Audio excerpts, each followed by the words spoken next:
Hi, hello, this is Charlie Jose and you're watching Upstream Charlie Shorts, no? So sa harap natin yung bagong release na Vivo V70 FE, no? Ito po yung bagong release na phone this month of April. Meron po siyang available na sa home credit na installment na zero interest and what else? Pwede siya hanggang 18 months, no? Tas credit cards, pwede siyang 24 months installment. So ang kanyang presyo ay dalawa.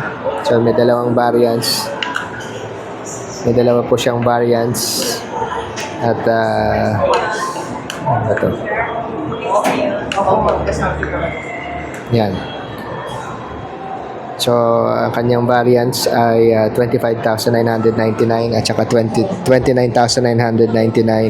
Yung 25,999 ay 16 GB na RAM at saka 256 na ROM.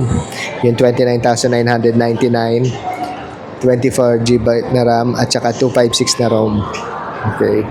So ano pa yung mga basic specs niya? May IP68, IP69, meron siyang 8mm na close-up portrait, may AI inside, 20 megapixel na ultra clear, AI imaging, 7,000 mAh battery, 4K video, AI 30x super zoom, tapos OS na 6 na Origin by Vivo. So ito po yun na available na yun dito. Light gray po siya.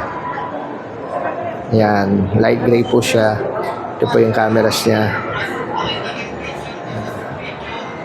So ito po yung Vivo V70 FE. Yan.